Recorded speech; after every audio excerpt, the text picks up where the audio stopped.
Wahai Aisyah, bukakan untukku kuburnya Nabi Muhammad. Dibuka kuburnya Nabi oleh Siti Aisyah. Masuk ini perempuan, fabakat hatta matat. Wanita ini menangis depan kuburnya Nabi sampai dia mati saat itu juga. Oleh karena itu, saudara-saudaraku sekalian, setelah Nabi Muhammad wafat, banyak para sahabat-sahabat yang tidak kuat hidup. Ada sahabat yang berdoa, ya Allah, cabut kedua mataku. Untuk apa lagi aku melihat? Nabi sudah wafat. Cabut kedua mataku. Aku tidak lagi mau melihat selain memandang wajahnya Nabi Muhammad. Ketika itu juga dia dibutakan oleh Allah Subhanahu wa Ta'ala. Ada yang angkat tangan, ya Allah, cabut nyawaku. Aku tidak lagi mau hidup. Untuk apa aku hidup?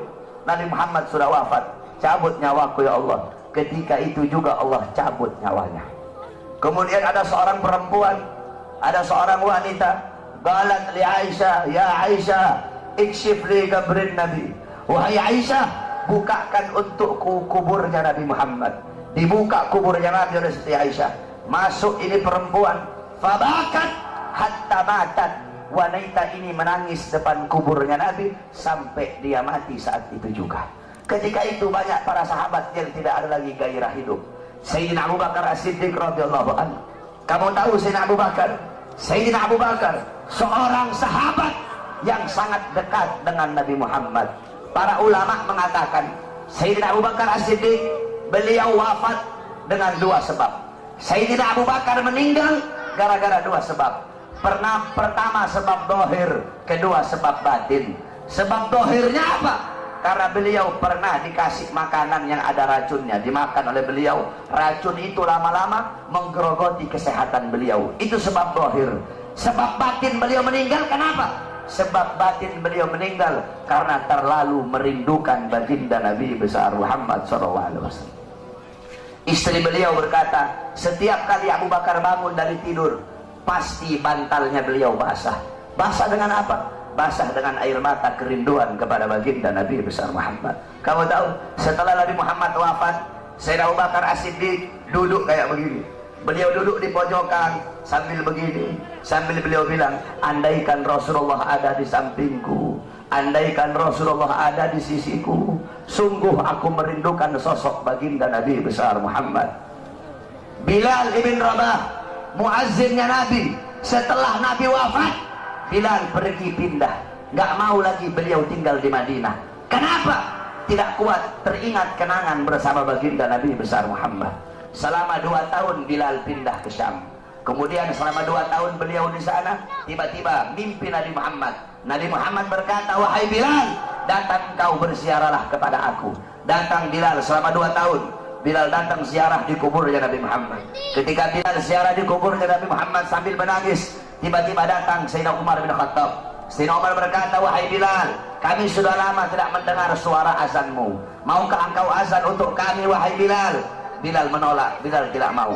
Datang Sayyidina Abu Bakar As-Siddiq, wahai Bilal, kami sudah lama tidak mendengar suara azanmu. Maukah kau azan untuk kami, wahai Bilal? Apa kata Bilal? Wahai Abu Bakar, apakah dulu kamu membebaskan aku karena Allah atau karena dirimu? Kalau dulu kamu membebaskan aku karena Allah, jangan kau paksa aku untuk azan. Tapi kalau kau membebaskan aku karena dirimu, aku akan azan untuk dirimu. Dulu setiap aku mengucapkan asyhadu anna Muhammadar Rasulullah, Nabi Muhammad selalu tersenyum kepada aku. Sekarang ketika aku mengucapkan itu, siapa yang akan tersenyum kepadaku? Jangan kau paksa aku untuk azan, wahai Abu Bakar. Tiba-tiba datang 2 orang pemuda. Pemuda yang pertama dari perut ke atas mirip Nabi Muhammad. Pemuda yang kedua dari perut ke bawah mirip Nabi Muhammad. Mereka adalah Sayyidina Hasan dan Sayyidina Husain, cucunya Nabi Muhammad SAW. Sayyidina Hasan dan Sayyidina Husain berkata, wahai Bilal, maukah kau azan untuk kami sebagaimana kau azan untuk datuk kami baginda Nabi besar Muhammad? Bilal menangis. Apa kata Bilal? Wahai cucu Rasulullah, kalau aku menolak permintaan kalian, kelak aku akan menghadap Nabi Muhammad, aku akan jawab apa ketika aku ditanya oleh Nabi Muhammad? Abu Bakar memerintahkan aku tidak mau. Umar memerintahkan aku tidak mau. Kalau kalian yang perintahkan, aku tidak bisa menolak. Karena kalau aku tolak, aku takut kelak di hadapan kakek kalian tidak bisa menjawab apa-apa. takut tidak mendapatkan perhatian, aku takut tidak mendapatkan syafaat dari kakek kalian. Naik Bilal di tempat yang biasa beliau azan. Bilal mengumandangkan azan, Allahu Akbar, Allahu Akbar, Allahu Akbar, Allahu Akbar. Kamu tahu penduduk Madinah ketika itu gempar. Mereka berkata, hal bu'isar Rasul, apakah Nabi diutus lagi? Apakah Nabi Muhammad hidup lagi? Kok Bilal mau azan? Apakah Nabi hidup lagi? Kenapa Bilal azan? Mungkin Nabi Muhammad hidup lagi. Yang punya toko menutup tokonya, yang di pasar mereka keluar dari pasar. Bilal melanjutkan azannya, Asyhadu an la ilaha illallah, Asyhadu an la ilaha illallah. Wanita-wanita yang dipingit keluar dari rumahnya masing-masing. Mereka meneriakkan, hal bu'isar Rasul, apakah Nabi diutus lagi? Apakah Nabi hidup lagi? Sehingga Bilal mau azan. Begitu mereka merindukan sosok Nabi Muhammad. Ketika mereka sampai di tempat Bilal azan, mereka tidak melihat sosoknya Nabi. Ketika itu Madinah tenggelam dalam lautan air mata. Itu kecintaan mereka para sahabat kepada Nabi, kerinduan mereka setelah wafatnya baginda Nabi besar Muhammad sallallahu alaihi wasallam.